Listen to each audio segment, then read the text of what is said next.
All right. So ladies and gentlemen, what I have here is an angle negative 1200. And what we want to do is we want to find two coterminal angles, one the smallest positive and the smallest negative. So notice that this angle is going in the negative direction. I left that open. That just ruined that. Maybe it'll come back to life. Maybe it's done. OK.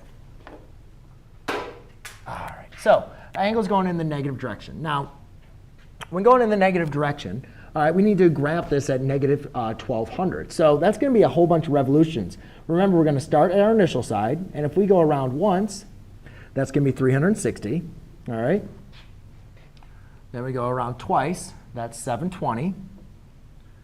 Then we go around another time. That's going to be 1080. So I started here, and then I went all the way to 1080. Now I need to go 120 more. Well, remember, from here to here would be 90 degrees. So 120 is going to be somewhere right here.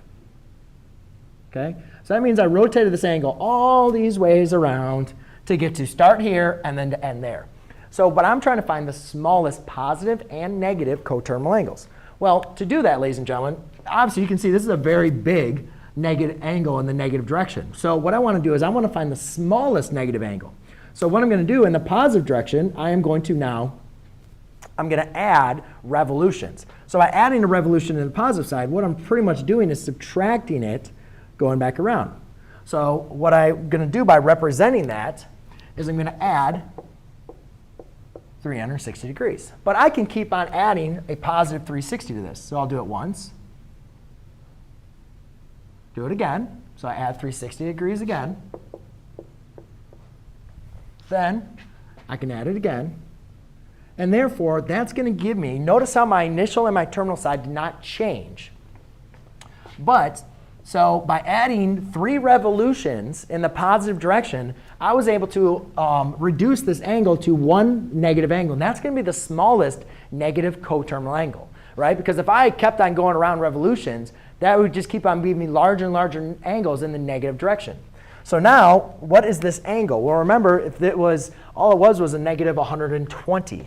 So my theta now equals negative 120 degrees. But this is not the only angle that I have that has the initial side and terminal side. I can also find an angle that goes in the positive direction from here all the way to here. Now, I'm not going to want to keep on going around because that's going to keep on getting larger and larger angles in the positive direction. So to find the smallest angle in the positive direction, I'm simply going to take our negative angle, negative equals negative 120 degrees, and I'm going to add a revolution of 360 degrees. And therefore, the smallest positive angle is going to be 240 degrees. So there you go, ladies and gentlemen. That is how you determine the smallest and largest coterminal angles with degrees. Thanks.